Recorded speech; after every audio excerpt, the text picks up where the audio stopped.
ለምሳሌ ዘርን እኔ የምረዳው የዳዊት ዘር ብሎ አለ የሚናገረው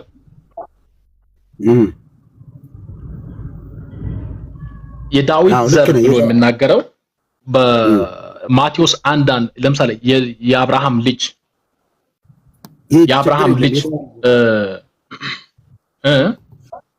የዳዊት ዘር ይላል። አዎ ክርስቶስ የዳዊት ዘር ብሎ የሚናገረው ሁለተኛ ደግሞ ዘርና ስር ነኝ። ስለዚህ የዳዊት ዘር ሰው ልጅ ዘር ማለት ዘሩ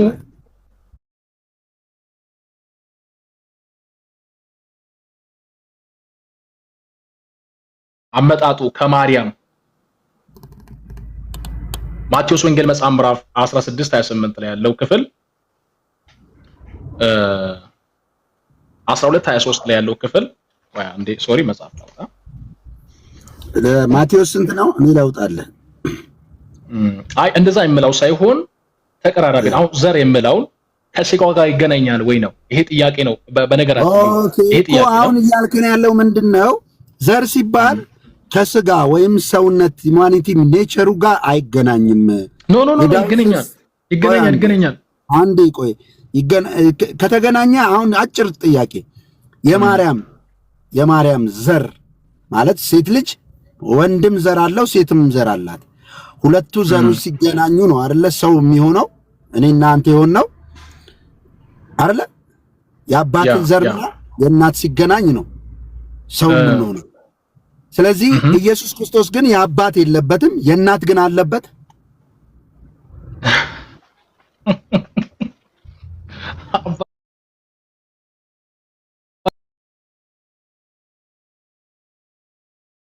ሰዓት እውነት ከእናንተ ጋር እዚህ ቆያለሁ።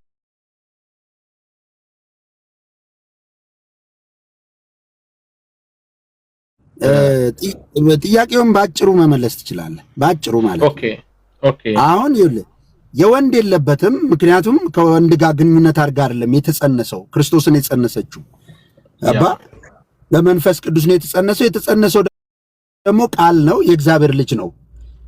ከሶስቱ አካል አንዱ የሆነው ይሄ ከሶስቱ አካል አንዱ የሆነው ሰው ሲሆን እኔና አንተ ከአባትና የእናት ነው የሚያስፈልገን። እሱ ግን የእናት አስፈልጎታል አላስፈልገውም? እናት አስፈልጎታል ማለት ለመወለድ እናት ያስፈልጋል። እንግዲህ መወለድ ከእናት የጠየቁን ስማ እንዴ ያስተካከልክ ስማኝ። የእናት ዘር አሁን የአባትና የእናት ነው ያንተ አይደል? አንተ የሆንከው ሰው የሆንከው የእናትና የአባት ተገነ።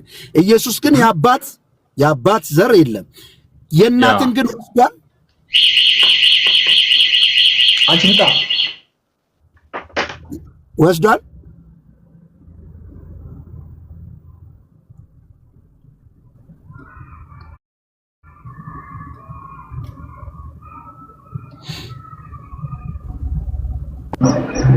ኧረ እኔ ምን አታገለኝ እሱ ራሱ አምጣልኝ ካለኝ ኧረ እኔ ምን አታገለኝ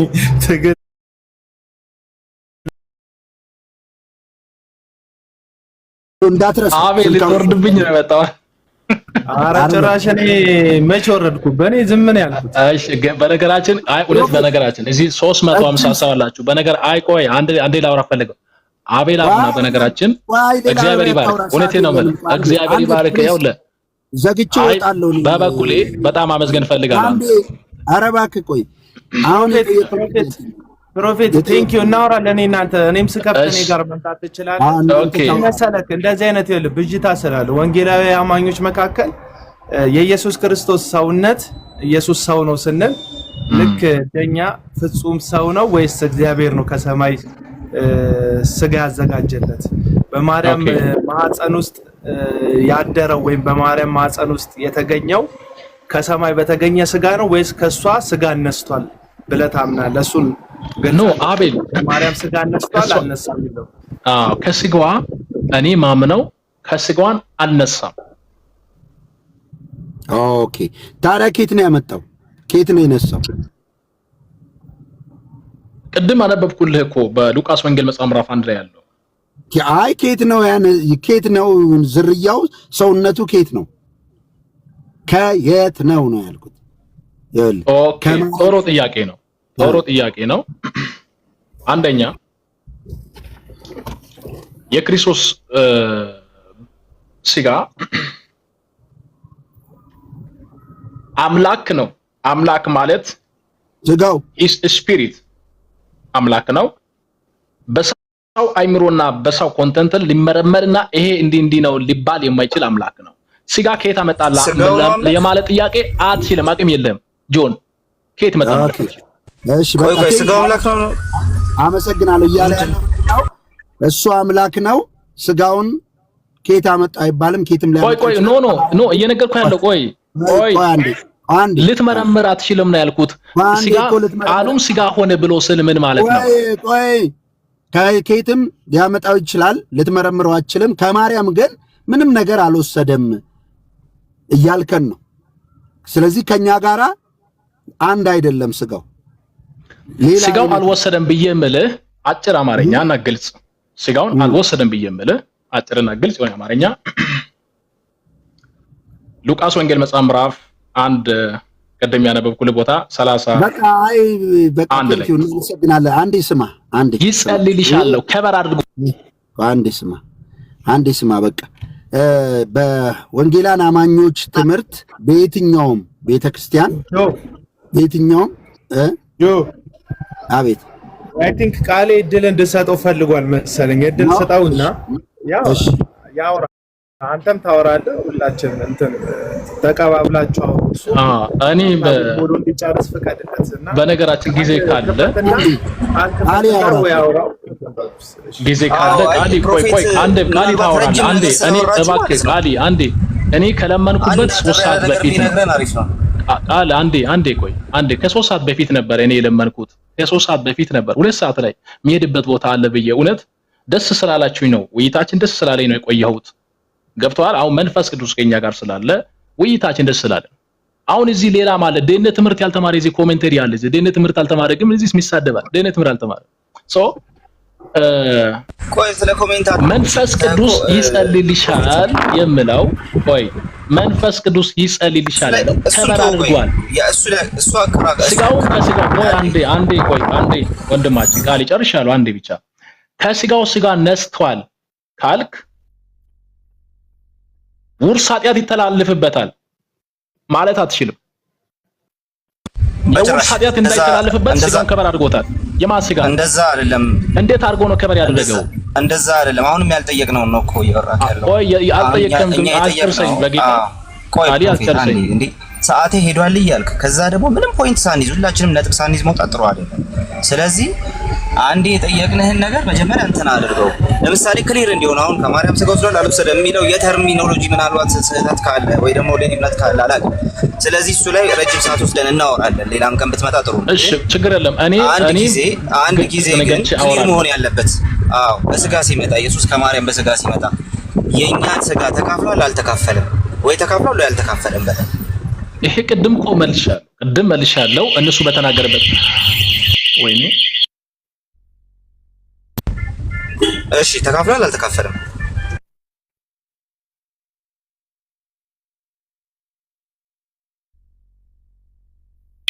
አትናገሩም ለእናንተ ታችሁ። ኦኬ ሶሪ። እሺ አሁን ግልጽ እንዲሆን ለሁላችን ያንተን ትምህርት እንድናውቀው ማለት ነው። ተካፍሏል አልተካፈለም? ቅድም በትንሹ 2 ደቂቃ ሙሉ ተናግሬያለሁ። ቃል ስጋ ዋናው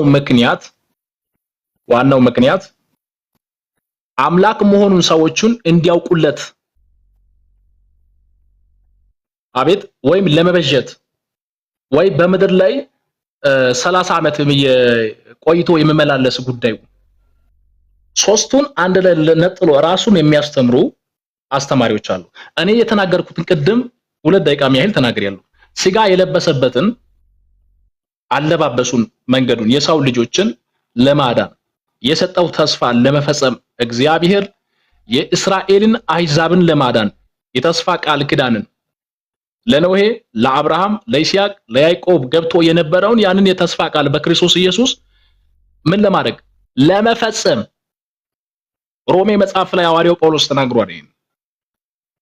እውን እንዲሆን ፕሮፌት 15 ላይ ለምን አይደለም ቆይ የመጣው ነው ወንድማችን በጣም እንትን አደረክ። ቆይ ትምህርት አረካው እንደሱ አይደለም የጠየቀው እኮ ስለ ዘሩ ቅድም የጠየቀበት ጥያቄ ስለ ዘሩ አይደለም ያለው። እኔ ማን ጠየቀ እሱን? እኔ የጠየቅኩ የኛን ስጋ ተካፍሏል ወይስ አልተካፈለም ነው። በቃ ወይ ተካፍሏል ወይ አልተካፈለም ብለህ ቀጥል። ቲክቶክ ላይ እንዴት ነው ውይይት ላይ እንግዲህ ጊዜ ወስዳል ብዬ አስባለሁ። ሰው እንደዚህ የተንዛዛ ነገር ደስ አይለውም። መስማት ያለበት ነገር ፍሬ ነገሩን ስለሆነ ማለት። ስለዚህ ፍሬ ነገሩ ላይ ያተኩርልን። ኢየሱስ በስጋ ከድንግል ማርያም ሲወለድ ከኛ ጋር ስጋን ተካፍሏል ወይስ አልተካፈለም ነው የተጠየቀው። ስለዚህ ወይ ተካፍሏል ወይ አልተካፈለም በለን።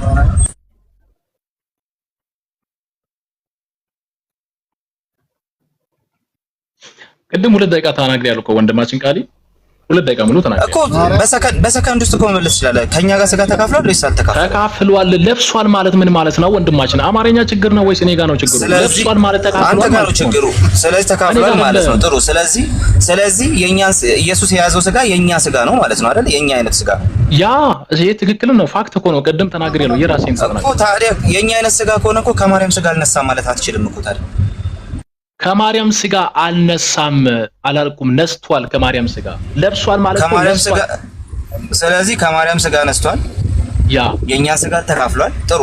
ስለዚህ ከማርያም ስጋ ነስቷል ካል ባጭሩ እያልክ ያለኸው ከድንግል ማርያም ስጋ ከነሳ ባጭሩ እያልከን ያለው ከማርያም የተካፈለው ዘር አለ ነው። አለቀ።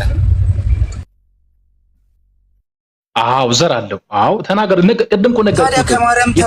ያንን ለአብርሃም የገባው ለይስሐቅ የገባው ያ ለያዕቆብ የገባው ገብቶ የነበረውን ያንን የተስፋ ቃልበት አንዴ ቆይ አሁን ያልከው ትክክል ነው። ቅድም እንደሱ እያልክ ስላልነበረ ነው።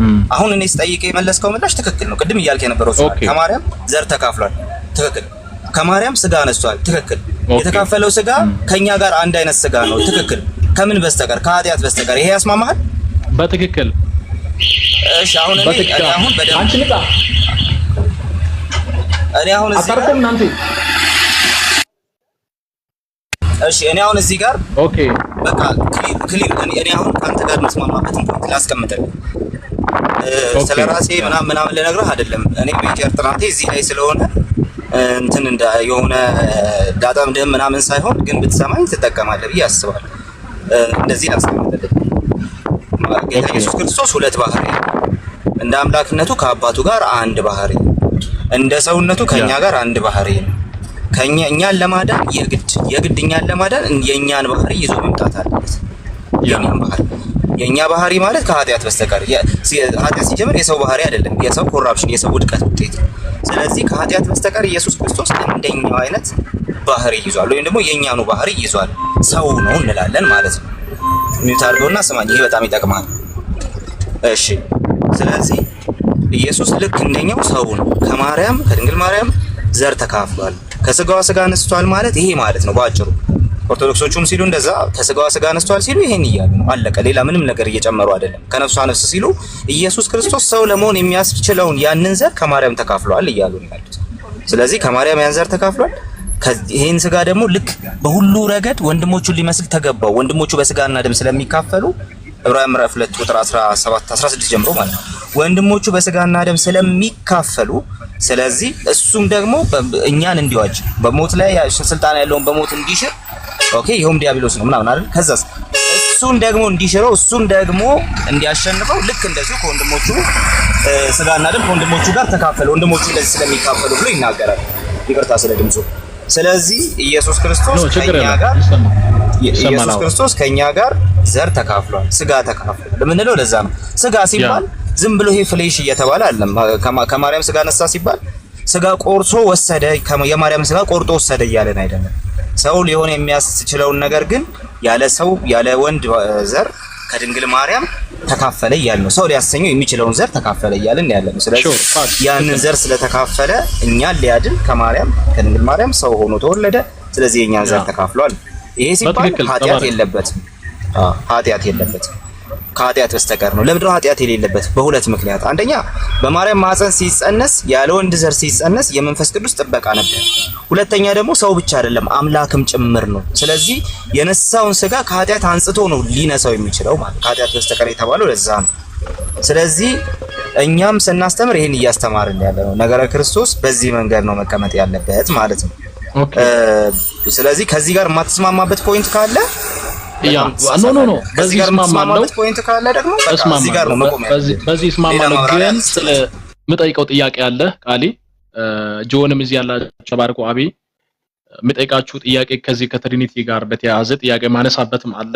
ጊዜ ካላችሁ እናንተ በቀጠራችሁበት ታይም ገባለው ገብቼ እንወያያለን። እዚህ የሚማሩት አሉ ገብቷል። እዚህ ኮሜንት ላይ ይሳደባል። ግን እንደነ ትምህርትን ክርስቶስ ማን ነው ቢባል መናገር የማይችል አለ ይማርበታል። እኔም እመማረው ካለ እማራለሁ። ሁሉም ሰው ፍጹም አይደለም።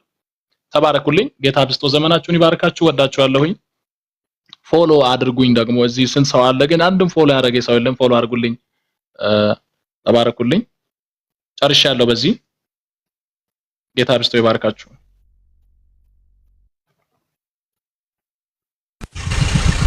እሺ አትጥፋ በቅበል በውስጥ ከቻልክ አዋራኝ። አንዳንድ ማቴሪያሎች ሼር አደርጋለሁ ከቻልክ። ኦኬ ሜንሽን ላስቀምጥልኝ። እሺ ፈቀራለሁ። እሺ ጆይ ወይው ወደ አንተ። እሺ ቴንክ ዩ ቃሊ ተባረክ።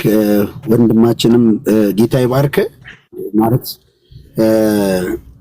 ምንድነው ሰው የመማር ልብ እንደገና ደግሞ የመረዳት ልብ ካለው ምንም ነገር ማወቅ ይችላል። ሁላችንም አዋቂዎች ነን ብለን አይደለም የምንቀመጠው፣ የምንማር ተማሪዎች ነን። አዋቂውና አስተማሪው የእግዚአብሔር ቃል አለ፣ እውነተኛው ቃል። እሱን ደግሞ የተማሩ የተረዱ ከኛ በፊት እንዴት ተረዱት የሚለውንም ማየት በጣም ጥሩ ነው። በወንጌል አማኞች ውስጥ ግን የሥላሴ ማስተምሮ ይሁን ነገረ ስጋዊ ቢሆን ስለ ክርስቶስ ስጋ ማወቅ ያለባችሁ በፍጹም የትኛውም ቤተክርስቲያን ግለሰቦች አገልጋዮች ተነስተው አሁን እንደዚህ ልጅ የራሳቸውን መረዳት ሊናገሩ ይችላሉ። ሲማሩ ደግሞ እንደዚህ ይመለሳሉ። ግን የማይመለሱም ከሆነና ቀጥለው በክንዱ እንኳን የግላቸው እንጂ ወንጌል አማኞች መካከል ኢየሱስ ክርስቶስ ከቅድስት ድንግል ማርያም በስጋና በደም አልተካፈለም ወይም የሴቲቱ ዘር አይደለም ብሎ የሚያምን ትምህርትም የለም። ኦኬ ምናምነው የማርያም ልጅ ነው። ያ አምላክ በሰውነት ከሷ ተወልዷል። ይሄ ነው በቃ እምነታችን። አዎ ማርያም የአምላክ እናት ናት። በጣም ድብን ማርጎ 100% የጌታ እናት ተብላለች። የማን እናት ነው የተባለችው? የጌታ እናት። ይቅርታ ቆይ የጌታ እናት ተብላለች። ኦኬ ስለዚህ ጌታ ሲባል ኩሪዮስ ጌታ እግዚአብሔር የሚል ነው። ስለዚህ ኢየሱስ ክርስቶስ ጌታ ነው ሲባል አምላክ ነው ማለት ነው። ያህዌ ነው እሱ፣ ያለ የሚኖር የነበረ ነው እሱ። ስለዚህ እሱን ነው የጸነሰችው። በስጋ ተጸንሷል። በስጋ ተጸንሶ የተወለደው እርሱ አንድያ የእግዚአብሔር ልጅ ዘላለማዊ አምላክ የሆነው ፈጣሪያችን። ስለዚህ ማርያም የጌታ የአምላክ እናት ናት ሲባል እየተባለ ያለው እሷ አምላክ ናት አልነበረም። የኤፌሶን ጉባኤ እሷን አምላክ ከማድረግ አንጻር አይደለም። ማርያም የወለደችው ክርስቶስ የተባለ ሰውነት አምላክነት የሌለው የሚል ንፋቄ ትምህርት ስለነበረ ሰፓሬት አድርጎ ለብቻው ነጥሎ የሚያስቀምጠው ስለነበረ ነው። እንደዛ አይደለም፣ እንደዛ አይደለም። የተወለደው ጌታ ነው። መላእክት የመሰከሩት ዛሬ በዳዊት ከተማ ክርስቶስ ጌታ የሆነ ተወልዶላቸዋል። ምን የሆነ ጌታ የሆነ ያህዌ የሆነ ኦኬ ያለና የነበረው እርሱ ተወልዶላቸዋል። ከሕፃን ተወልዶልና ወንድ ልጅ ስትሆናል ስሙ ድንቅ መካር፣ ኃያል አምላክ፣ የዘላለም አባት፣ የሰላም አለቃ የተባለው ዘላለማዊው ድንቅ መካር ኃያል አምላክ የሆነው እሱ ነው። ይሄ ሕፃኑ የተወለደው ወንዱ ልጅ ኦኬ ይሄ መጽሐፍ ቅዱስ ነው። ከዛ ምንድነው እኛ እንዴት ይሆናል የሚል ሰው አለ። ለምሳሌ እንዴ አንዳንድ ሰው ከማርያም በስጋና በደም ከተካፈለ እንዴት ነው ኃጢአት የማይኖርበት ይለናል። እንዴት ነው ብለህ ትጠይቃለህ። አሜን ነው እንጂ ማለት ያለብህ መጽሐፉ ከኃጢአት በስተቀር በነገር ሁሉ ወንድሞችን ሊመስል ተገባው፣ እንዲሁ በስጋና በደም ተካፈለ ካለ አንተ አምላክን አጠፈጥፈውም። እሱ ራሱን በገለጠው ልክ አሜን ብለህ መቀበል ያንተ ባህሪ መሆን አለበት። እኛ ፍጡር ነን፣ ሁሉን አዋቂ አይደለም። ጸጉራችን ለምን እዚህ ጋር እንደሆነ አይናችን እዚህ ጋር ሆኖ ግንባራችን እዚህ ለምን እንደሆነ እንዴት ብለን አንጠይቅም። አንጠይቅም። እግዚአብሔር እንደሰራን እንደዛው እንደገለጠው አሜን ብለን ከተቀበልን እግዚአብሔር ራሱን የገለጠበትን መንገድ አሜን ብሎ መቀበል እንጂ ፈጣሪን ራሱን እኛ ክሬት ማድረግ የለብንም ማለት ነው። በቃ መጽሐፉ ምን ይለናል? መጽሐፉ የሚለው መጽሐፍ እንደሚል በስጋና በደም እንዲሁ ተካፈለ፣ ወንድሞቹን ሊመስል ተገባው በነገሩ ከኃጢአት በስተቀር። ስለዚህ ከኃጢአት በስተቀር የተባለው ለክርስቶስ ብቻ ነው እና የጌታዬ እናት ተብላለች ማርያም። ለምሳሌ ኤልሳቤጥ ስትናገር ምንድን ያለችው? የጌታ እናት ወደ እኔ ትመጣ ዘንድ እንዴት ይሆንልኛል? ያመነች ብፅዕት ናት፣ የተነገረው ይፈጸምላታል። የማፀንሽ ፍሬ የተባረከ ነው፣ አንቺም የተባረክሽ። የጌታ ጌታ ማለት አምላክ ነው። ጌታ እግዚአብሔር ነው፣ ያህዌ ነው ጌታ የተባለ። ስለዚህ የጌታ እናት የሚለው ያ የተወለደው ኖርማል ሰው ብቻ የሆነ እንዳይደለ ለማጽናት ነው የኤፌሶን ጉባኤ የአምላክ እናት ቴዎቶኮስ ያላት። ስለዚህ የሆኑ ሰዎች ተነስተው ልክ እንደዚህ ጴንጤ ውስጥ እንደሚስቱት አንዳንድ ሰዎች በኦርቶዶክስ ውስጥም ያ ስጋው ራሱ የማርያም ስጋ ነው ለኔ የተሰቀለው ምን ጠጣው ምን በላው ቢል ሰንበዲ ነው እንጂ በጽሁፍ ደረጃ እንደዛ አይነት እንትን ዶክትሪን የለም ከጥንት ጀምሮ ማለት። ኦኬ። እንደገና ደግሞ ማርያም አምላክ ናት፣ አምላክን አስገኝታለች የሚሉ ብዙ ሰዎች አሉ። እነሱ አሉ ማለት የኤፌሶን ጉባኤ ያንን አለ ማለት ነው። ስለዚህ ክርስትናችን ትምህርታችን መታወቅ ያለበት በዚህ ነው። በወንጌል አማኞች ውስጥ ያላችሁ ክርስቶስ ስጋው ሰማያዊ ነው እንደሚሉት እንደ ኖስቲዚያን ወይም እንደ ኦንሊ ጂሰሶች አምላክ የለሽ እንዳትሆኑ መጠንቀቅ አለባችሁ። ክርስቶስ በስጋ እንደመጣ የማይታመን መንፈስ ሁሉ ከእግዚአብሔር አይደለም።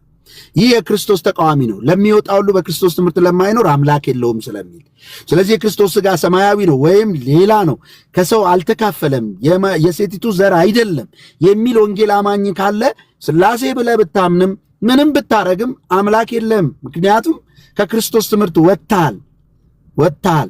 ክርስቶስ በስጋ እንደመጣ ተቃዋሚ ነህ፣ አታምንም። እሱ ግን በክርስቶስ በስጋ ከአባቶች መጣ፣ ከዳዊት ዘር ተወለደ በስጋ የአብርሃምን ዘር ወሰደ ይላል። ትውልዱ ሐረጉ የሚቆጠረው ከአብርሃም ነው። የአብርሃም ልጅ የዳዊት ልጅ ተብሏል። ይህንን መካድ አደገኛ ነው። 99% አለኝ ማለት አይቻልም። ኦኬ። ክርስቶስን ሌላ ማድረግ ስለሆነ የክርስቶስ ስጋ ሰማያዊም አይደለም ሌላ አይደለም፣ የኛ ዘር ነው። ኦኬ። ከኛ ጋር አንድ ነው፣ ከኃጢአት በስተቀር እንደኛ ነው የሆነው። ይህንን ነው የምናምነው። የወንጌል አማኝ የትኛውም ሪትን የተጻፈ የትኛውም ቤተክርስቲያን ውስጥ የምታገኙት ይሄ ነው።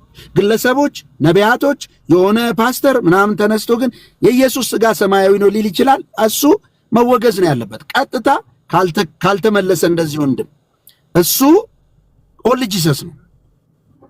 ኦኬ። ከፊል ኦንሊ ጂሰስ ነው ማለት ነው። ምንፍቅና አለበት። ይሄ ደግሞ ኢሴንሻል የሆነ ደህንነትን የሚነካ ትምህርት ነው። የክርስቶስ ስጋ ሰማያዊ ነው ወይም ደግሞ ከማርያም አይደለም ብለህ ከካድክ በቃ መጽሐፉ በግልጽ ተካፍሏል ስለሚል ማለት። ቴንኪው፣ አመሰግናለሁ። ተባረኩ። ለሌሎቻቸው አሁን እድል እንሰጣለን። ጋር ይብዛል። ጆ ከታች ድራ አለ አሁን ልጅስ። ኦኬ፣ ደራን አስገባችሁት። ሰላም ለእናንተ ይሁን። ምን ነው መግባት ቆይ አባቴ እንዴ ካንተ በፊት ሌሎቹ ያው የወንጌል አማኝ ነበር። እሺ ከናን ጆዬ ሰላም ብያቸዋለሁ። ሰላም ነው ጆ? እንዴት ነህ? እግዚአብሔር ይመስገን። ቃሌንም ሁላችሁንም ሰላም ብያለሁና ድሉን ከሰጠኸኝ ምንድነው መሰለ ጆዬ፣ አሁን ይሄን መቀበል የሚያቅታቸው ዋነኛው ምክንያት ምን ይላል መሰለ? ሮሜ ምዕራፍ 3 ላይ ሁሉም ኃጢአትን ሰርቷል የእግዚአብሔርን ክብር ጎሏቸዋል ስለሚል ማርያም ደግሞ የዛ ተካፋይ ናትና እንዴት ከማርያም ስጋ ወሰደ ደምና ስጋ ወሰደ ብለው ይሄ የተጻፈውን ነገር ይክዳሉ። አየህ፣ ስለዚህ ያንን ስለሚሉ ነው ይሄንን በፍጹም ብሎ ይተከራከረኛል። እንዴት እንደዛ ትላለህ? እንዴት? ለምሳሌ ዕብራውያን ምዕራፍ 2 ከቁጥር 14 እስከ 17 አንስተን ስንከራከር በፍጹም ይክዱታል እሱ ነገር። አየህ፣ ቅድም አንተም ያነሳኸው ከኃጢአት በቀር አየህ፣ ከኃጢአት በቀር እኛን ሊመስል ተገባ። ታዲያ ድነቱ ምኑ ላይ ነው? አየ የጌታ ኢየሱስ ክርስቶስ ስጋው የኔና ያንተን ካልሆነ ከኃጢአት በቀር እንዴት ሊያድነን ይችላል? አየ ድህነት ላይ ችግር ይኖራል ማለት ነው። ስለዚህ ትልቁ ነገር መከራከሪያቸው ምንድነው መሰለ ጆዬ? እንዴት የኃጢአት ተካፋይ ይሆንብናል ነው። የኃጢአት ተካፋይ ስለሚሆንብን እንዴት ሊያድነን ይችላል የሚለውን ነገር ኮንሰፕት ስላለ ይሄንን በግልጽ መነገር አለበት የሚል አንደርስታንዲንግ ነው ያለኝ። ሌላ በዳዊት ከተማ የተወለደው ጌታና መድኃኒት ተብሎ የተነገረለት ማርያምም ደግሞ አምላኬና መድኃኒቴ ብለዋለች። አየህ አምላኬና መድኃኒቴ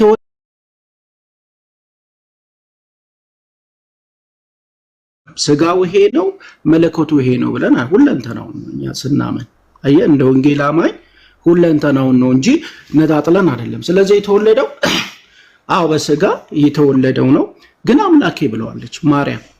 ሉቃስ ምዕራፍ 1 ቁጥር 52 ላይ ደግሞ ኤልሳቤጥ ምን ብለዋለች? የማፀንሽ ፍሬ አየህ የማፀንሽ ፍሬ የተባረከ ነው ይላል።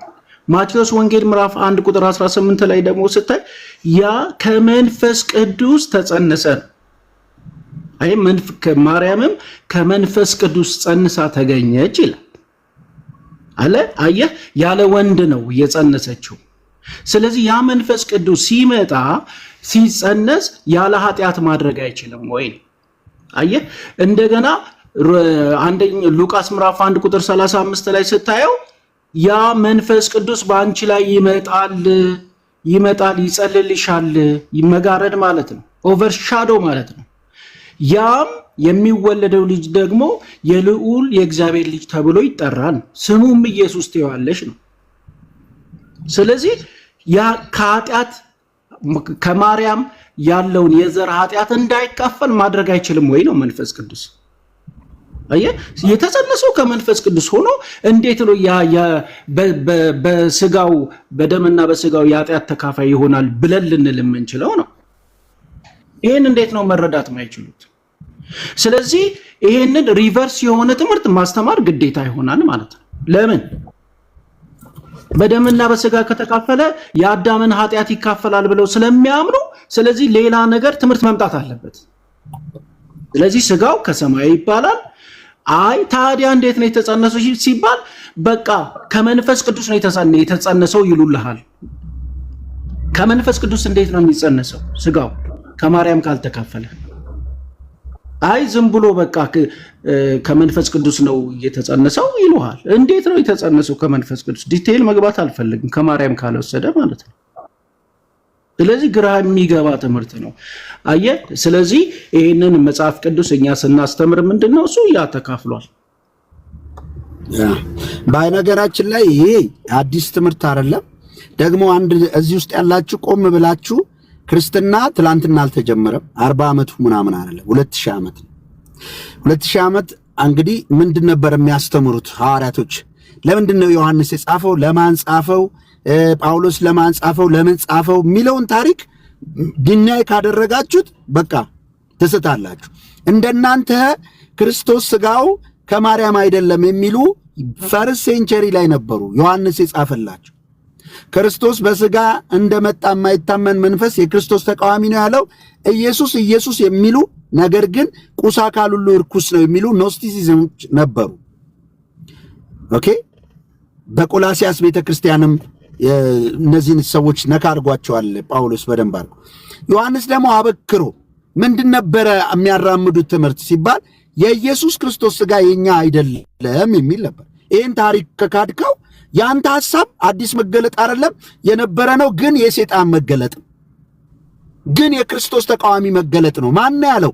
ዮሐንስ አፈወርቅ አይደለም፣ ሐዋርያው ዮሐንስ በጌታ ደረት ላይ የሚጠጋው ኢየሱስ ክርስቶስን በክብሩ በመጨረሻም በራእየ ዮሐንስ ላይ እንዳያችሁት ያየው በፈጥሞ ደሴት መለኮታዊ ሚስጥራት በሙሉ የተገለጡለት የክርስቶስ የእግዚአብሔር ልጅነትን አምላክ መሆኑን በባህሪው የጻፈልን እርሱ ዮሐንስ አበክሮ በአንደኛ መልእክት፣ በሁለተኛ መልእክት፣ በሶስተኛ መልእክት የተቃወማቸው ክርስቶስ ተቃዋሚ መንፈስ ነው ያላቸው የክርስቶስ ሥጋ ከኛ አይደለም ስላለ ክርስቶስ ሰው የሚመስል ኦኬ ሰው የሚመስል ሰው ነው እንጂ የኛ አይደለም። የኛማ ቁሳ ካሉ ርኩስ ነው ኃጢአት አለበት እንደዛ ከሆነ ብለው የሚሞግቱ ነበር። እስከ 4ኛው መቶ ክፍለ ዘመንም መጥተዋል በቤተ ክርስቲያን ውስጥ ይሄ ሲሞ።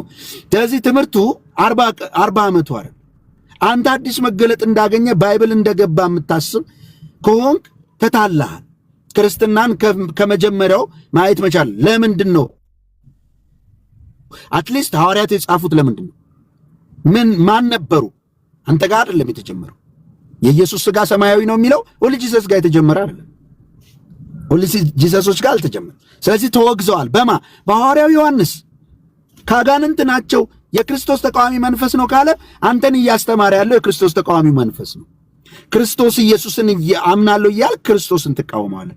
ልክ ተክሌ ኢየሱስን በኢየሱስ ስም ተቃወምኩት እንዳለው ማለት ይሄንን ዲና ያድርገ የሆነ ሰንበዲ የነገረን ብትይዝ ትምህርቱ ሀገር በቀል ድንገት የተነሳ አይደለም። የኢየሱስ ሥጋ ሰማያዊ ነው አልተካፈለም፣ ከተካፈለ ኃጢአተኛ ይሆናል የሚለው የኖስቲሲዝም ዶሲቲዝም የሚባሉ ብዙ አይነት እንትን አላቸው። ግን አንዱን ነው ማነሳላችሁ። ዮሐንስ ቀጥታ እነሱ ነው ኢቭን አንድ ከተማ ላይ ሲያገኘ ይህንን ትምህርት ያለውን ሰው ገላውን ሊታጠብ የነበረ ዮሐንስ ከተማዋን ለቆ እንደወጣ ጽሑፍ ያስረዳናል። ምናልባት ሌላ ቀን ላሳያችሁ ይችላል። እዚህ መናፍቅ ባለበት የክርስቶስ ሥጋ የሚክድ ባለበት ከተማ አላድርም ገላይን አልታጠብም ብሎ ተነስቶ ብድግ ብሎ ከተማውን ለቆ ወጥቷል። ለሐሰተኞች የነበረውን የክርስቶስ ትምህርት ላይ የሚነሳውን ትምህርት የሚጠላው አጠላል ዮሐንስ ይገርማል። ለምሳሌ ይህን ትምህርት የማያመጣውን ሰላም አትበሉት፣ ሰላም የሚለው ሁሉ በክፉ ስራው ይካፈላል። ምንም የዳናችሁ ብትሆኑም ከዚህ የወጣና ይህንን ትምህርት ያመጣው ጋር አንድ የሚሆን ሰው ሰላም የሚለው ሰው በክፉ ስራው ተካፋይ ነው ያለው ዮሐንስ ነው። እነማን ናቸው እነሱ? ማጥናት የለብህ መቀበል የለብህ። እነማን ናቸው? ለነማን ነው? ምን ይሉ ነበረ የሚለው በዛ ነው ማየት ያለብህ። ስለዚህ ቤተክርስቲያን በየጊዜው ከመጀመሪያው ከሐዋርያት ጀምሮ በተለያየ ጊዜ የቤተክርስቲያን አባቶችም ሐዋርያን አበውም እየጻፉበት እንደገና እየተሰበሰቡ ያለውን እውነተኛውን የሐዋርያትን ትምህርት እያጸኑ መጥተዋል። እሱን አልቀበልም ካልክ ይሲ ምንም ማድረግ አይቻልም። በጣም ይህን ነገር ሳስብ መንፈስ ቅዱስ ይነካኛል። ልዩ መገለጥ ነው ካልክ እየነካህ አይደለም፣ እያነካካ ያለ መንፈስ አለ። የገባ ከእግዚአብሔር እየታገልክ ነው ልትወጣ። ይህንን በደንብ አስቡ። ትምህርት የሚያድን እና የሚያጠፋ ትምህርት እወቁ። ክርስቶስ ኢየሱስ የሕያው የእግዚአብሔር ልጅ እንደሆነ በሥጋ እንደመጣ ካላመንክ የዘላለም ሕይወት የለህም። በአጭር ቃል እርሱ የሕያው የእግዚአብሔር ልጅ ነው፣ ዘላለማዊ ልጅ ነው። ዘላለማዊ ልጅን ሲልከው ከሰማይ የወረደው እሱ በሥጋ ግን የመጣው ከአባቶች ነው። የተጸነሰው በማርያም ማፀን ነው። የማፀኗ ፍሬ ነው። የማፀኗ ፍሬ ነው። ሥጋው ከኛ ጋር አንድ ነው ከኃጢአት በስተቀር ብሎሃል። እንዴት ኃጢአተኛ አይሆንም ካልከኝ መጽሐፉ እሷ ራሱ እንዴት ነው ስትል መንፈስ ቅዱስ ባንቺ ላይ ይመጣል ይጸልልሻል ብሏታል። ከዛም በኋላ ደግሞ ሐዋርያቶች ይህንን ያንተን ትምህርት የያዙትን አውግዟቸዋል። ስለዚህ ምንም አማራጭ እድልም አይኖርህም ማለት ነው። ተባረኩ። አቤል ሐሳብ ስጥ፣ ከዛ ቃልዬ፣ ከዛ ተሜም አለ እንደዛ እያላችሁ ከዛ ደግሞ ተሜ ከደራ ጋር ያወራል። እንትናም መጥቷል፣ ሙሌም መጥቷል። አቤል አለ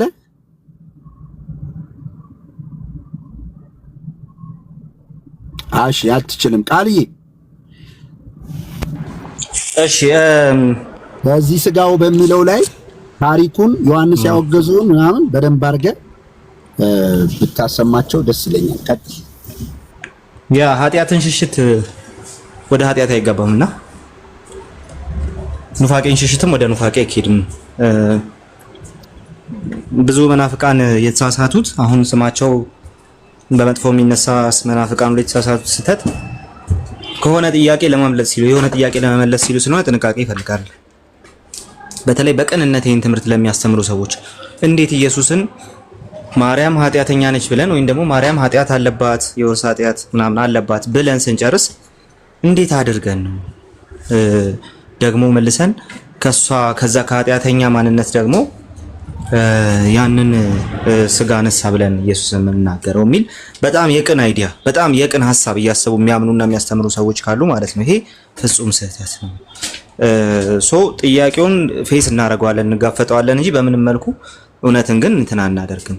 ቅድም ጆ እንዳልከው ነው ዮሐንስ የጻፈላቸው ከዮሐንስ በኋላ የተነሱ አባቶች የተጋደሉላቸው ትምህርቶች አንዱ ኢየሱስ ክርስቶስ በስጋ ከማርያም መጥቷል። በቃ ኢየሱስ በስጋ እንደመጣ የማይታመን መንፈስ እሱ የክርስቶስ ተቃዋሚ መንፈስ ነው ሲል ኃጢአት ስላለበት ስጋ ሁሉ ኃጢአተኛ ስለሆነ ለኃጢአት የተሰጠ ስለሆነ የሚጠፋ የመዳን ተስፋ የሌለው ስለሆነ ማቴሪያሉ ዓለም ይሄ የሚታየው የሚዳሰሰው ዓለም ስጋን ጨምሮ ስለዚህ ኢየሱስ ስጋ ይዞ መምጣት የለበትም የሚሉ ናቸው። አቡሊናሪዮስ ራሱ ኢየሱስ ክርስቶስ የሰው ነፍስ የለውም አመክንያዊት ማይንድ ያቺ አመክንያዊት ነፍስ የለችውም ሲል ያንን ነው እንትን እያደረገ ያለው እያነሳ ያለው ራሱ ማለት ነው። ለምን ሲባል የሰው ነፍስ ካለው ነፍስ ኃጢአትን የምታውቀው በነፍስ ስለሆነ ስለዚህ በቃ ኢየሱስ የሰው ነፍስ ሊኖረው አይገባም በሱ ፋንታ ቃል ወይም ሎጎስ ነው ይገባዋል። እነዚህ ሰዎች ከዚህ ከኃጢአት ለመሸሽ ወይ ደግሞ ኢየሱስ ኃጢአተኛ ስጋ ይዟል ከሚለው ነገር ለመሸሽ ነው ያን ያደረጉት። መጽሐፍ ቅዱስ ግን ግልጽ ነው።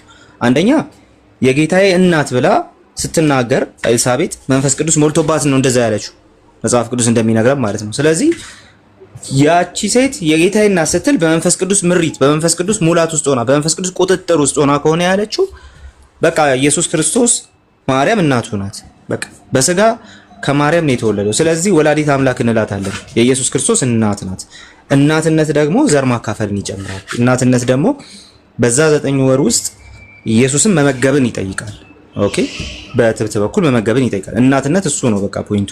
ስለዚህ የወንድ ጂሰሶች አይነት እምብርት የለውም ምናምን የሚል የቂል ቀልድ አይሰራም መጽሐፍ ቅዱስ ጋር ማለት ነው። ለዛ ነው በስጋ ከዳዊት ዘር ስለተወለደ እንደ ቅድስና መንፈስ ከሙታን በኃይል እግዚአብሔር ልጅ ሆኖ ስለተገለጠ ስለልጅ ነው። ወንጌል ስለሱ ስምን ስለሆነ በስጋ ከዳዊት ዘር ስለተወለደ ዩሲ በስጋ ከማ ተወለደ ከዳዊት ዘር ኦኬ። ስለዚህ ያ ዘር የዳዊት ዘር ለመባል የግድ ከማርያም መወለድ ነበረበት ኢየሱስ። እሱ ብቻ ደግሞ አይደለም ሄደን ኢየሱስ ክርስቶስን ያ ራእይ ላይ ራሱ ብንጠይቀው ካረገ በኋላ ሁላ ብንጠይቀው በክብር እያለ በአባቱ ቀኝ ሳለ ብንጠይቀው እኔ ዳዊት ስርና ዘር ነኝ ይላቸዋል። ስለዚህ ኢየሱስ ክርስቶስ በስጋ ከማመጣ ከእስራኤላውያን መጣ። በማ በኩል በማርያም በኩል ከማርያም በተካፈለው ስጋ ከማርያም በተካፈለው ዘር። ለዚህ ነው ሮሜ 9:5 ላይ ልክ እንደዛው ኢየሱስ ክርስቶስ በስጋ ከነርሱ ነው የመጣው ብሎ የሚናገረው ማለት ነው። ስለዚህ ኢየሱስ ክርስቶስ በስጋ ከዳዊት ዘር ነው የመጣው። በማ በኩል በማርያም በኩል ከማርያም ስጋ ተካፍሏል።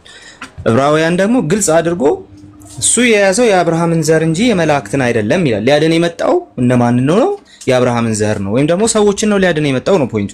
ኦኬ ስለዚህ እነሱን ሊያድን ስለመጣ ምን መሆን አለበት? እነሱ በስጋና ደም ስለሚካፈሉ ማለት እነሱን አንድ ያስደረጋቸው ሁሉንም አንድ ያደረጋቸው አንድ ባህሪ አለ፣ የሰውነት ባህሪ። ኦኬ ሁላችንን ኮመን ያደረገን ፐርሰናችን አካላችን አይደለም ማለት በአካል ሁላችንም ልዩ ነን፣ ግን ደግሞ ሁላችን ኮመን የሆነ የሁላችን ባህሪ የሆነ ሰዎች የምንባለው ከድመት ከውሻ የሚለየን አንድ ነገር አለ። እሱ ደግሞ የሰውነት ባህሪ በስጋና ደም ከነሱ ከወንድሞች ስለሚካፈሉ ሲል እሱን ኮመን የሚያደርጋቸው አንድ ነገር አለ፣ የሰውነት ባህሪ። ሰው ያሰኛቸው የሰውነት ባህሪያቸው ስጋና ደም ሲባል የቀፎ ስጋና ደም ብቻ ማለት አይደለም፣ ሰው ያሰኘን ባህሪ ማለት ነው። ስለዚህ ኢየሱስ ክርስቶስም ልክ እንደዛው እነሱ እንደሚካፈሉ ዲያብሎስን ሊያሸንፈው አሁንም ምን አደረገ? በስጋ ተካፈለ። ስለዚህ ሊቀ ካህናት ሆነላቸው ይላል። ሊቀ ካህናችን የሆነው ራሱ እንደኛ አይነቱን ሰብአዊ ባህሪ ስለያዘ ነው። ሰው ያሰኘንን ነገር ሁሉ እሱ ገንዘቡ አድርጎ ስለመጣ ነው። ለዚህ ነው የመላእክትን አይደለም የያዘው የአብርሃምን ዘር እንጂ የተባለው። ስለዚህማ በሁሉ መንገድ በሁሉ ረገድ ወንድሞቹን ሊመስል ተገባ። እነሱን እነማን በስጋና ደም የሚካፈሉትን ኮመን ያደረጋቸው እሱ እነሱን መሰለ፣ ከኃጢአት በስተቀር ሰው ሆኖ መጣ። ስለዚህ በሁሉ ረገድ እነሱን ሊመስል ተገባው ተብሎ ተጻፈ። ወንድሞቹን ሊመስል ሰው ስለሆነ ማለት ነው ከኃጢአት በስተቀር። ኦኬ በሁሉ ረገድ የሚለው በተለይ የግሪኩ ቃል ምንም ወደዛም ወደዚህ የማያሰኝ ነው። በቃ ካታፓንታ የሚለው ኮምፕሊትሊ እነሱ ነን የሚሉትን ባህሪ እሱም አለው ማለት ነው። ያልመሰለበት መንገድ የለም፣ ያልመሰለበት ሁኔታ የለም። ዩሲ ሰው ሆነ ስንል ኃጢአትን ማስገባት አንችልም። ኃጢአት የውድቀት ውጤት ነው እንጂ የሰውነት ባህሪ አይደለም ሲጀመር። ሁሉ ጊዜ ከኛ ጋር ስለኖረ ብቻ የኛ ባህሪ ይመስለን ይሆናል፣ ግን አይደለም። ኃጢአት የውድቀት ውጤት ነው። ሰው ሲፈጠር ከኃጢአት በስተቀር ነበር የተፈጠረው ራሱ ማለት ነው። ስለዚህ ኢየሱስ ክርስቶስም ልክ እንደዛው ከኃጢአት በስተቀር እኛን መሰለ፣ ከኃጢአት በስተቀር የኛን ባህሪ ያዘ እንላለን። ምክንያቱም ኃጢአት የሰው ባህሪ አይደለም፣ ኃጢአት የውድቀት ውጤት ነው። ኢየሱስ እሱን ሊሽር፣ እሱን ሊያሸንፍ፣ እሱን ሊያስወግድልን እሱ ከኃጢአት በስተቀር እኛን መሰለ ልክ እንደኛው ሰው ሆነ የምንለው በዚህ መልኩ ነው ማለት ነው። ስለዚህ መጽሐፍ ቅዱስ በአንድ ድምጽ የሚነግረን ኢየሱስ ክርስቶስ ከማርያም ስጋ ነስቷል። አንድ ሁለተኛ በስጋ ነስቷል ማለት ዘር ተካፍሏል ማለት ነው። አንደኛ ሁለተኛ ደግሞ ሙሉ ሰው ሆኗል ማለት ነው። ሙሉ ሰው ሆኗል ማለት ነው። አንድ እሱ ነው። ሁለተኛ ነገር ደግሞ ሙሉ ሰው ሆኗል ብቻ ደግሞ አይደለም። የሆነው ሰውነት ያ ሰውነት ደግሞ የኛ ሰውነት ነው። የኛ ሰውነት ነው ወይም ደግሞ ከኛ ጋር አንድ ባህር ያደረገው ሰውነት ነው። ስለዚህ በስጋና በደም እንደኛው ስለተካፈለ ፍጹም ሰው ነው። ሰው ለመሆን ልክ እንደኛ ሰው ለመሆን የቀረው ነገር የለም ከኃጢአት በስተቀር እኛም መስሏል እንላለን። ስለዚህ ይሄንን የማይቀበል ነገረ ክርስቶስ ትክክለኛ ነገረ ክርስቶስ አይደለም። ይሄንን ማስወገድ ያስፈልጋል ማለት ነው። ከዛ በተረፈ እንደው እዚህ ውስጥ አሁን ቅድም እንደገባው ወንድማችን ቤተክርስቲያን እንመራለን ምናምን የምትሉ ሰዎች ቤተክርስቲያን የተከላችሁ ወይም ደግሞ ቤተክርስቲያን የምትመሩ ኢቭን የተከላችሁት አይደለም። ኦኬ የተከላችሁት አይደለም። ቤተክርስቲያን የምትመሩ ሰዎች ለህዝባችሁ አደራ አለባችሁ። ይሄ አሁን ዘይት የምትሸጡ ዘይት ምናምን እንደዚህ አይነት ልምምድ ያለባችሁ ያ ልምምድ በጣም አደገኛ ልምምድ ነው። መጥፎ ልምምድ ነው። ኦኬ አደገኛ ልምምድ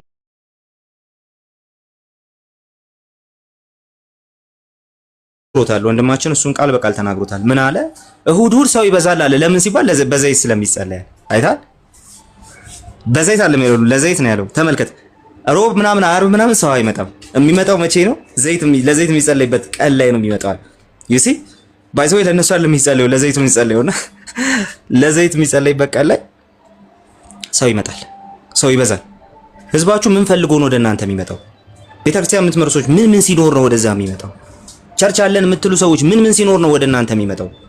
ተውት። አሁን ቤተክርስቲያን ላይ ቤተክርስቲያን አስተዳዳሪዎች ምናልባት ካውንስል ነን የምትሉ የካውንስል አካል ነን የምትሉ የህብረት አካል ነን የምትሉ ሰዎች እናንተ ኦሬዲ እንደነዚህ አይነት ሰዎች ሲመጡ ፍቃድ መስጠት የማያስፈልግም። ራሱ ቤት ሰው አገልጋይነት ሲሾም ራሱ እንኳን ቸርች ከፍታለሁ ተው አገልጋይነት ሲሾም ራሱ አሁን ያለንበት ሁኔታ አገልጋዩ ሲኦሲ እንዲፈተን የሚያደርገው አሁን ዛሬ ሲኦሲ ነው የፈተን ነው ትምህርተ ስላሴና ነገር ቁጭ አድርገን ሲኦሲ ነው የፈተን ነው ዛሬ ማለት ነው።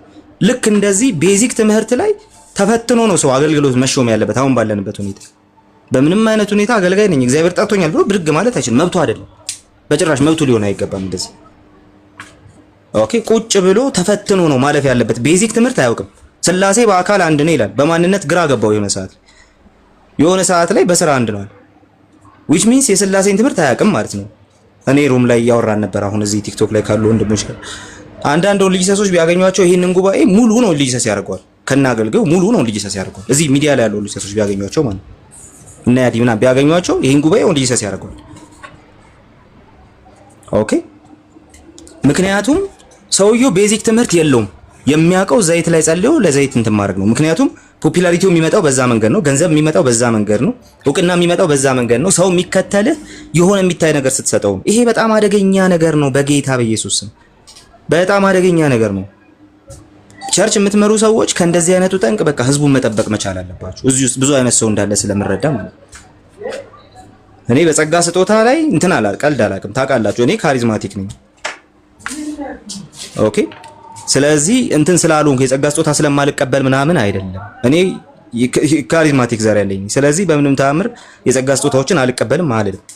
አት ዘ ሴም ታይም በጸጋ ስጦታ ስም ሲነገድ በጸጋ ስጦታ ስም አገልጋይ ነን ያሉ ሰዎች የአገልግሎት ልብ፣ የአገልግሎት ዕውቀት፣ የአገልግሎት አቋም ሳይኖራቸው ይሄ ሰውዬ ዘይት ባይኖር በቃ ለዘይት መጸለይ አልተፈቀደም ከዚህ በኋላ ለዘይት የሚጸለይበት ቤት አትሂዱ ተብሎ ሁሉም ሰው ታዞ ለዘይት የሚጸለይበት ቤት አልሄድም ብሎ ቢቀር ማለት አገልግሎቱን ያቆማል። ይሄ ሰው የዛሬው ሰው ማለት ነው ያቆማል አገልግሎት።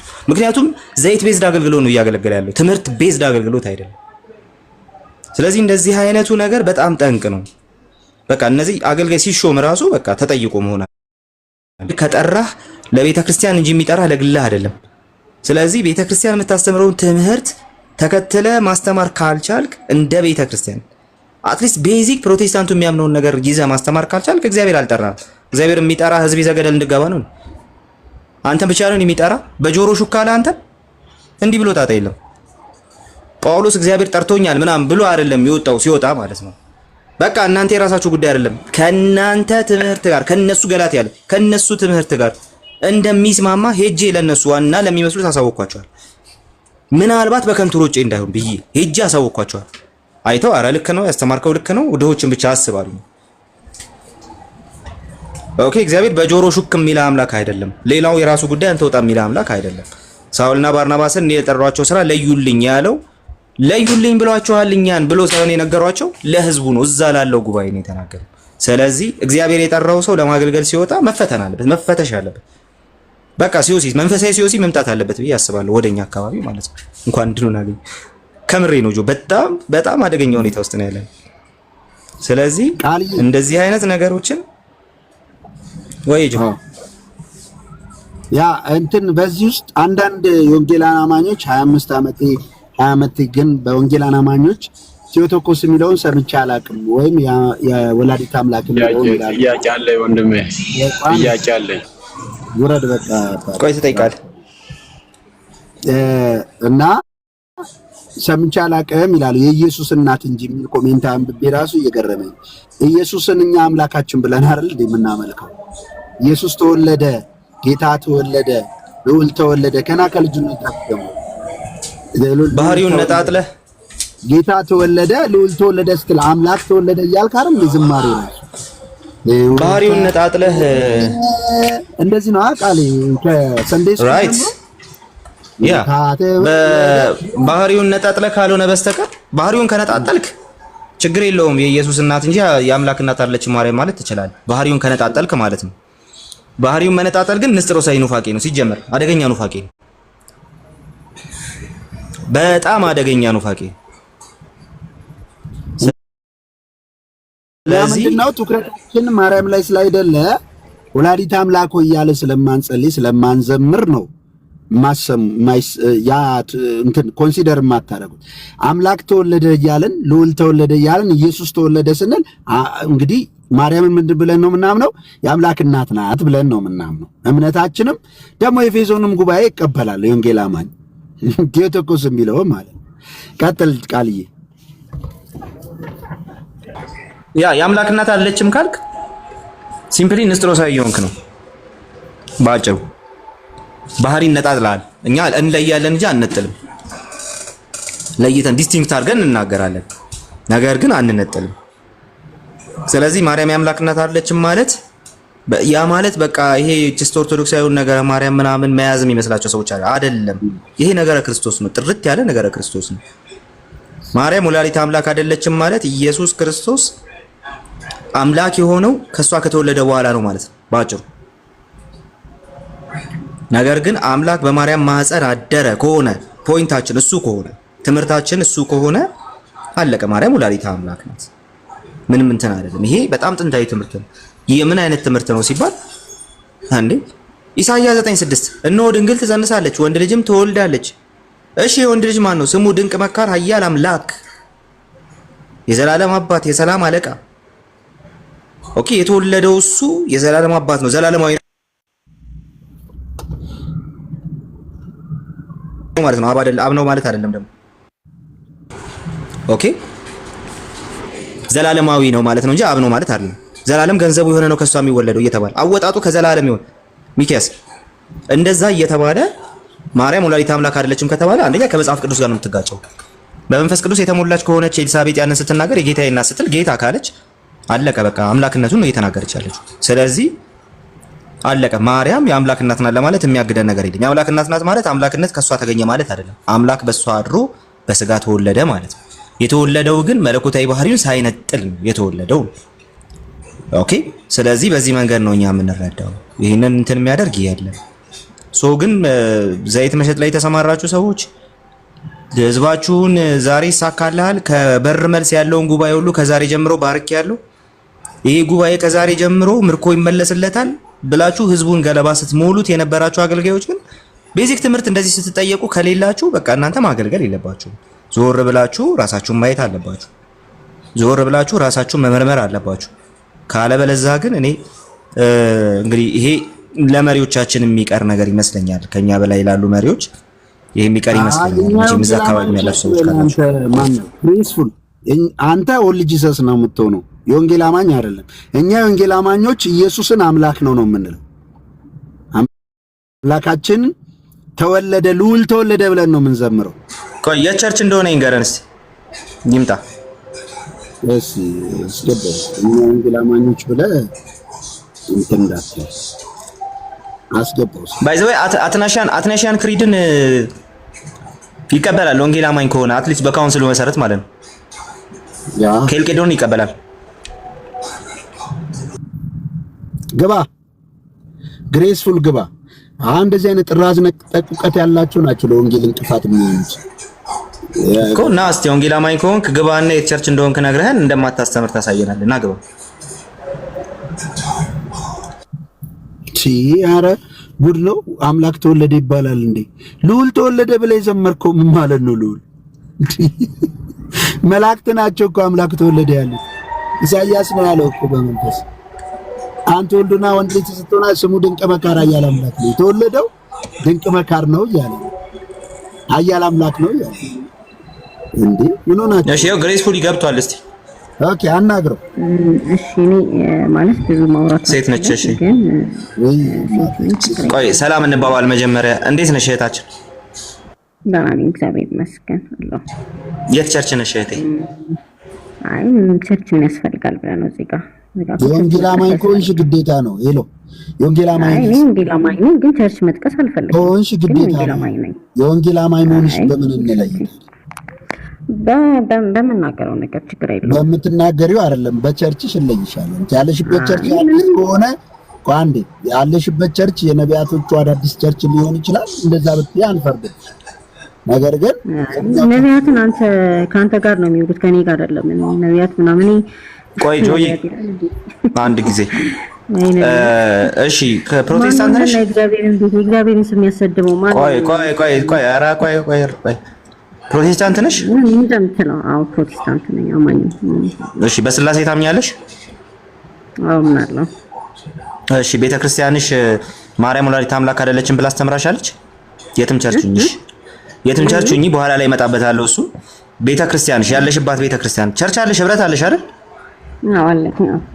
እሺ ያለሽባት ቤተክርስቲያን ማርያም ወላዲተ አምላክ አይደለችም ብላ አስተምራሻለች? አዎ እኔ ወላዲተ አምላክ ሳይሆን በስጋው ነው እናቱ እንደሆነች ማቀው እንጂ በአምላክ አስተምራሻለች ወይ ቤተክርስቲያንሽ ነው? ያ አስተምራኛለች። አዎ ወላዲተ አምላክ አይነት ወንጌላዊ ትምህርት ቆይ እምጠይቅሽን ቤተክርስቲያንሽ ማርያም ወላዲተ አምላክ አይደለችም ብላ አስተምራሻለች? አዎ ወላዲተ አምላክ እሺ ካስተምህሯ ላይ ያሳየኛል። በስጋ ነው ማለት። አይ ቆይ እንዴ እኔ አንቺ የምታውቂውን አይደለም የጠየኩት የቤተክርስቲያንሽን ነው። አሁን የቤተክርስቲያንሽን አስተምህሮ አውጪውና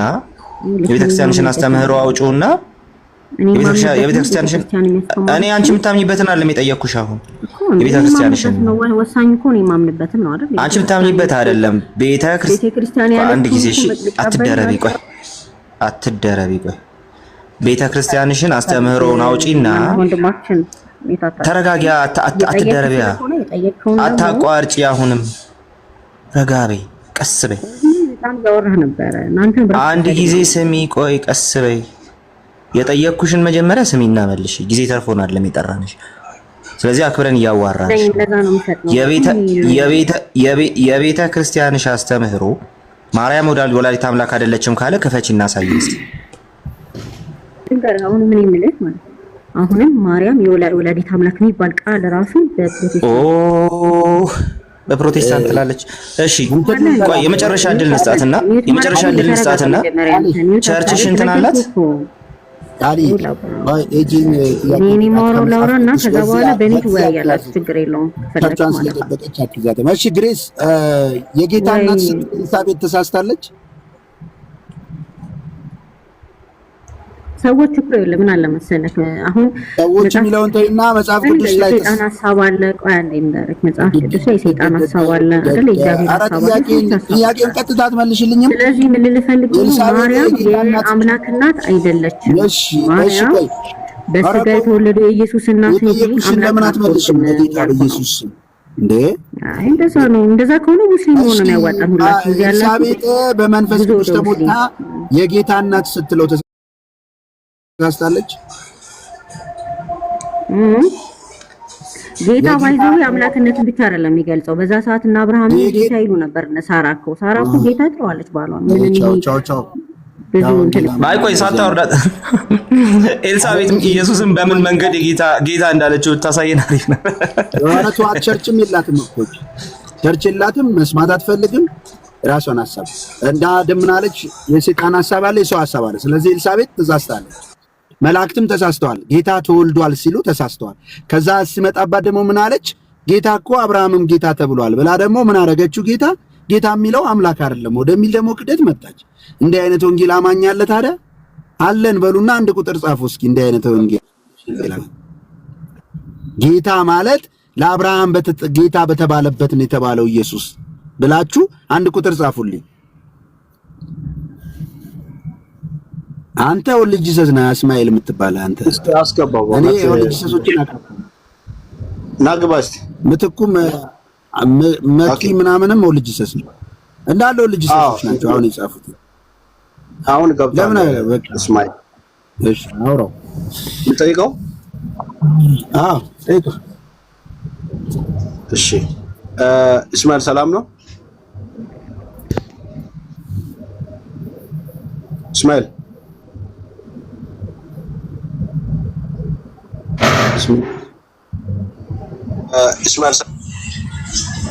ሰላም እግዚአብሔር ይመስገን። ኢየሱስ ክርስቶስ አብርሃም ጌታ በተባለበት ነው ጌታ ተባለው? እኔ በሱ ጥያቄ እሱ አይደለም ኦርቶዶክስ ነኝና በአብ በወልድ በመንፈስ ቅዱስ አምናለሁና አንድ ቁጥር የጻፈው ስማ፣ እኔ ጧት ስንጸልይ ከአብ ከወልድ ከመንፈስ ቅዱስ ጸሎታችን የሚሰማን የትኛው ነው የሚለው ግራው ገብቶኝ ነው። እኔ መጥያቄ ስላለኝ ነው። አሁን ፖለቲካ እዚህ አይሰራም። ኦርቶዶክስ ሆኖ ወደ ማን እንደሚጸልየው የማያውቅ ክርስቲያን የለም። ስርዓት ያዝና አሁን መንፈስ ቅዱስ አለ። ወደ የትኛው ነው የምጸልየው? ጸሎት የሚሰማኝ ማን ነው ነው ጥያቄ። እስማኤል ስርዓት የሚባል ነገር ታውቃለህ? ስርዓት የሚባል ነገር ኦኬ። እዚህ ጋር ህፃናት ቤት አይደለም የሚገባው። አትጨማለን። ኦርቶዶክስ ነኝ ምናምን እንዳትል፣ እኛ የምናውቅ ሰዎች ነን እዚህ ያለ ጥቂቱ ትጸልይ። እሺ ማንኛውም ጸሎታችን የሚሰማን ማን ነው? እስማኤል አሰማም። አንተ እስማኤል አንተ ሙስሊም ነህ፣ ኦርቶዶክስ አይደለህ። ኦርቶዶክስ አሁን የጠየቀው ጥያቄ ራሱ ሙስሊም ሆነ አርከኝ ሙስሊም የኢየሱስ አምላክ ኦርቶዶክስን አታውቃትም አንተ? በስላሴ ታምናለህ? አምናለሁ። ታመንክ? እሺ ኢየሱስ ክርስቶስ አምላክ ስለም አስወጣችሁት? ወቶን ኦርቶዶክስ ይላል እንዴ? ኦርቶዶክስ ነኝ ብሎ ልጅ ሰሶች እንደሚገቡ ባለፈው በትላንት ራሱ አላየም? ኦርቶዶክስ ሶስት አምላክ ብላ ነው የምታስተምረው። ከዛው ልጅ ሰሶ እንኳን ያለው ልጅ አለ ጧት ሲያደርቀን ነበር አይተናል። ኦኬ አሁን ደግሞ ጴንጤ የሚለውን ስንመታባቸው ኦርቶዶክስ ስር መለጠፍ ጀምሯል። ስለዚህ እኛ የኦርቶዶክስን ደግሞ ስንሻል እውነተኛ የሆነውን ትምህርት አናስነካም። እኛ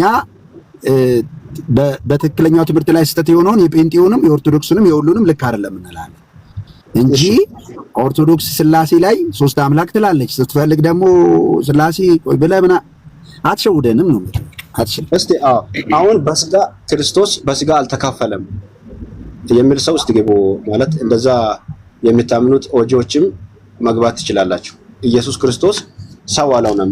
ልክ ቢሾፕ ተክለማርያም ገዛኝ ምንድነው አለው? ኢየሱስ ክርስቶስ የክርስቶስ ስጋ ከምድራዊ አዳም ዘር ጋራ ዝምድና የለውም ብሏል ቃል በቃል። ይሄ አሁን መጽሐፍ ቅዱሳዊ ማድረግ የምትችሉት ዛሬ ቢሾፕ ተክለማርያም ገዛኝ በህይወት የለው። የእሳቸውን እምነት ስትከተሉ ያላችሁ እስቲ ኑና እውነት መጽሐፍ ቅዱሳዊ አድርጉ። ኢየሱስ ክርስቶስ ሰው አልሆነም፣ በስጋና በደም አልተካፈለም፣ እንዲሁ ከሰማይ ነው ዱብ ያለው። የስጋ ማንነት ከሰው ልጅ አይደለም፣ ከማርያም ዘር ከአብርሃም ዘር አይደለም፣ የቅድስት ማርያም የማኅፀኗ ፍሬ አይደለም፣ የዳዊት የወገቡ ፍሬ አይደለም ብላችሁ እስቲ አስረዱን ነው። አንተ ዝም ብለህ ኦርቶዶክስ ከሆንክ ሂድና ቁጭ ብለህ ተማር ብራዘር። በቃ ኦርቶዶክስ ነኝ ያልከው አይደል? ተማር እዛ ጋር። ለምን ትጽፋለህ? ውሸታም። በቤተ እምነትህ ታፍርበታል። ለምን ትጽፋለህ? አንድ ቁጥር ራስን ግልጽ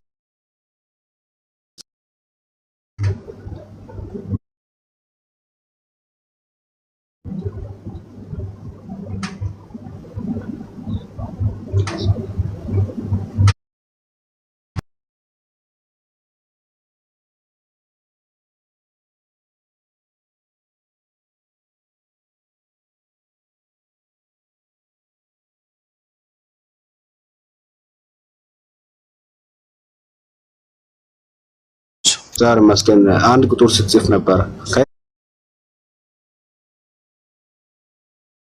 ከትበተና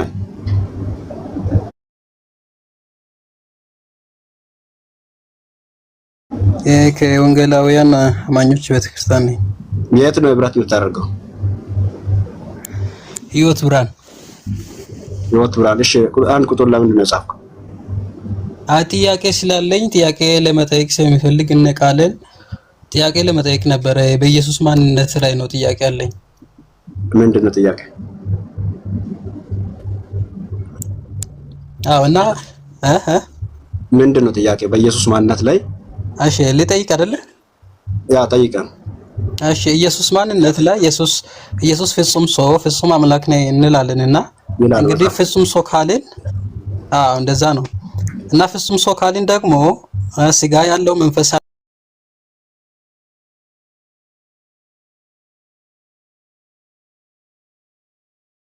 በፊት በማርያም ማጽን ውስጥ ከማደሩ በፊት የነበረው ማንነት ነበረው ነቸሩ ማለት ነው። ያ እውነተኛ ማንነቱ ነበረው።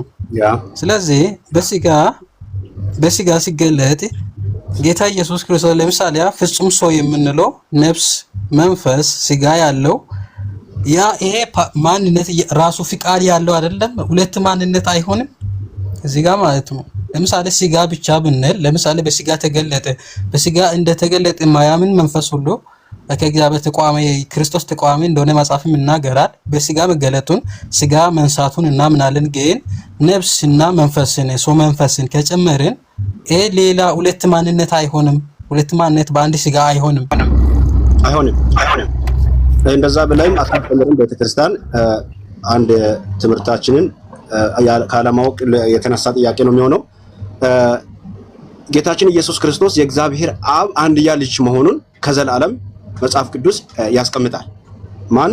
የእግዚአብሔር ልጅ ጌታችን ኢየሱስ ክርስቶስ እና ከአብ ጋራ ለዘላለም የኖረ አምላክ መሆኑን መጽሐፍ ቅዱስ ያስተምረናል። ዓለም በእርሱ በኩል የተፈጠረ መሆኑን እና በመንፈስ ቅዱስ አማካይነት በስጋ ከድንግል ማርያም መወለዱንም ያስቀምጠናል። ማን? ያ አንድያ ልጅ ኢየሱስ ክርስቶስ ከዘላለም የእግዚአብሔር ልጅ በእቅፉ ያለ በስጋ የመጣ ማን? ያ አንድያ ልጅ ያ ኢየሱስ ክርስቶስ በመንፈስ ቅዱስ አማካይነት በስጋ ከድንግል ማርያም የተወለደ ፍጹም አምላክና ፍጹም ሰው ሆኖ መለኮቱና ማንነቱ የስጋ ማንነቱ ሳይደባለቅ ሳይነጣጠል በአንድነት ገንዘቡ አድርጎ ይኖራል እና ይሄ የሚጨበጥ የሚዳሰስ አካል አይደለም። የኢየሱስ ክርስቶስ ከዘላለም ነበረ፣ ከዘላለም የእግዚአብሔር ልጅ ነው ብለን ስናምን የሚዳሰስ አካል አለው እያለን አይደለም። ያ የማይዳሰሰው አካል ስሜት፣ ፈቃድ፣ ዕውቀት ያለው አካል በሚዳሰሰው አካል ውስጥ አደረ፣ ጸጋንና እውነትን ተሞልቶ አደረ፣ ወይም የመለኮት ሙላት በሰውነቱ ተገልጦ ይኖራል የሚለው ያ የእግዚአብሔር ልጅ ሰው ሆኖ በመንፈስ ቅዱስ አማካይነት ተወለደ ከድንግል ማርያም። ኢሳይያስ 7:14 ላይ ያ ትንቢት በማቴዎስ ወንጌል ምዕራፍ 1 ላይ ተፈጽሞ በዚያ አማካይነት የእግዚአብሔር ልጅ ሰው ሆኖ ተወለደ ሲባል ሁለት ተነጣጥሎ አካላት የሚል አስተምሮ የለም። አይ መጀመሪያም በአብ ዘንድ የነበረው ማንነትና ሰው ከሆነ በኋላ ደግሞ የሚዳሰስ አካል ሁለት አካል አይሆንም ወይ የሚል ጥያቄ ነው ያቀረብከው። እንደዛ አይነት ትምህርት የለም። መለኮቱና ጃስት 2 ሚኒትስ በፊት ትስቢቱ ወይም ማንነቱ ሳይዋዋጡ ነው የሚለው። ሳይዋዋጡ